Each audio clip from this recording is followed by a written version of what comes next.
Hi, my name's Pam Stellimer from SalonSavy Coaching, and I'd like to take a couple of minutes of your time today to talk to you a little bit about the difference between a service menu and a price list. Now, you might think, what's the difference? They both do the same job. But in reality, there's a world of difference. A price list can be something that's just simply a list of your services with a price popped in beside it. And as far as a marketing tool for your business goes, it's pretty much not doing much for you. Whereas with a well thought out service menu, you have got a valuable marketing tool to work with. Now, you don't have to put every single service that you deliver on a service menu. That's not the goal. What you need to have is an understanding of the kind of services that you want to promote to clients, the kind of services that deliver a great profit to you, and the kind of services that are going to show your business in a good light. Once you've established that and you fully understand which services you should be promoting from your salon, then you have got the beginnings of creating a worthwhile and effective service menu. Now, I see lots of different service menus out there, and some of them have the most tiny font. Really, you'd have to be about 8 years old to still be able to read them. And that's not good, not unless that's your target market, and I don't think it is really. So if your target market is, say, a more mature woman, you need to think about the size of the font that you are actually having put onto that service menu.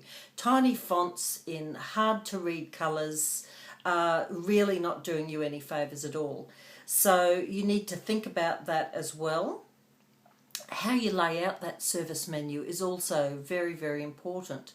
I mean, basically people are fairly lazy when it comes to reading information. They read part way through and then it gets to be too much trouble and they stop. So you've got to make sure that if they're only going to spend a little bit of time reading your service menu, that it's going to be the right services that they're actually reading and taking information in about.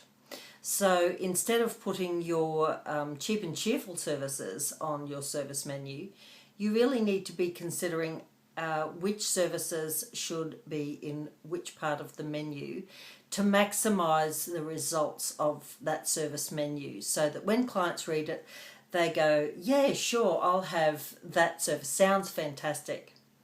Now that's another thing too. You've really got to make sure that the limited amount of space that you have in your service menu absolutely works 100% for you. Those descriptive phrases that you use have to be fantastic. They have to actually make that client feel like they can almost feel the service that's going to be performed on them, and that's very important. Too many times I see service menus that are written in short staccato type writing, like facial massage full stop, lash tint full stop, enzyme peel full stop, that kind of thing. It really does nothing to entice the client and get them to try that service. You've got to talk to them as if you were talking to a client right in front of you. So you've got to make sure that it sounds really inviting and the kind of service that your clients are looking to perhaps try. So there's a short overview of the difference between a great service menu and an ordinary price list, and I hope you take that information away and use it when you're creating your next service menu.